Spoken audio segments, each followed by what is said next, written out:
This is the Waterberg Plateau. And it's green because underneath the Waterberg Plateau is Namibia's biggest reserve of fresh water, natural fresh water.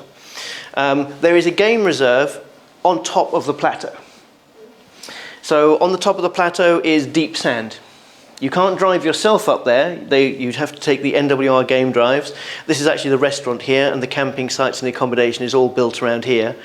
The swimming pool there is filled with the fresh water from inside the mountain. So it's crystal clear and freezing all year. So Waterberg, it's a national park.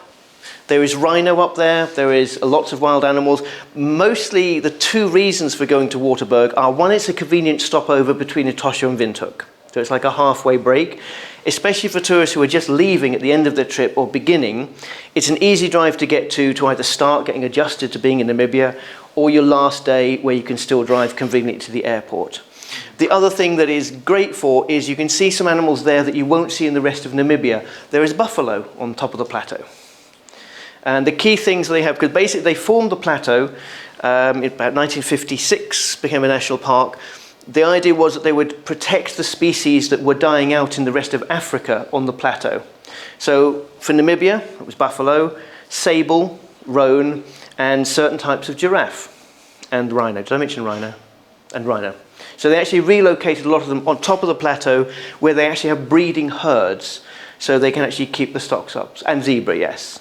But now Kluft was the mountain zebra. So it's a bit too deep sandy for zebra up there. But you do get them. Zebra tend to wander everywhere. Now we are heading... Sorry. How does the Waterberg Plateau and the Waterberg Park work? Because we've got Waterberg, Wilderness, the Anderson Plateau.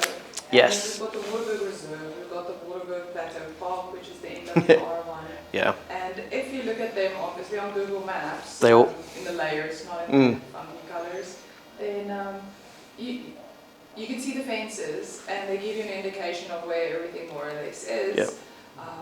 But I had honestly thought that whole section was the NWR park, or are there reserves and conservancies inside the NWR park? It sort of covers both, because you've got the, if you're looking at the ground, an aerial view, you've got the actual Waterberg Plateau mountain here, which we were looking at the view from this way, and it's sheltered down this side, and this is where the NWR part is, and there's a road that comes up here that then does the plateau drives, where you can drive to the different places on the plateau.